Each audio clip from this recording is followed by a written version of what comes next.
Ale Miško vráti loptu poľskému útočníkovi. Hugo Áll ešte na Bena Cottrella, ktorý to skúsi lavičkou a je vyrovnané. 69. minúta. Zaslúžený gól domáceho Zemplína.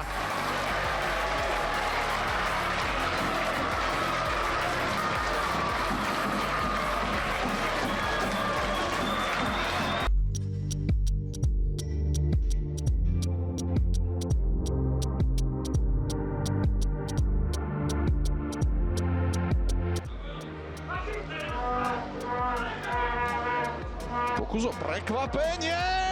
3-1!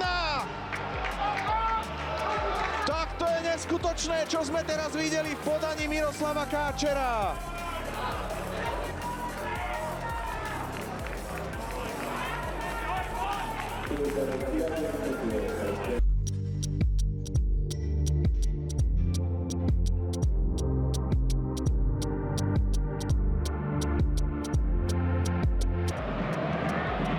Asi musí nasuť kopačku, ktorú si nedokázal nasuť, aj napriek tomu ide vypomáhať do defenzívy. Vladimír Vajzel, strelecký pokus vzdialenejšej žrdi, 83.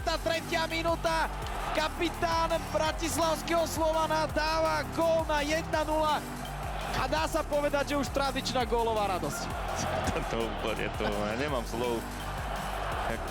To bola úžasná individuálna akcia.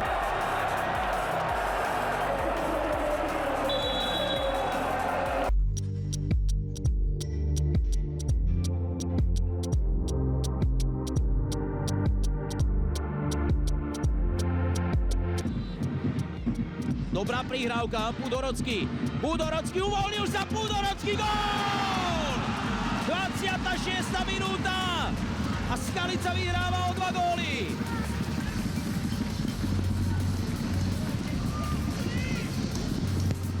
Za celú nadstavovú časť dali Záhoráci iba 4 góly.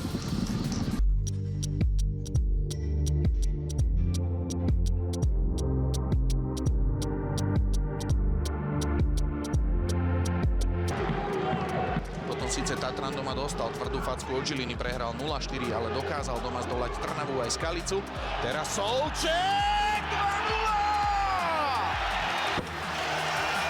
Tak minulý týždeň trafil z polovice Miroslav Káčer, dnes ho napodobnil Filip Souček.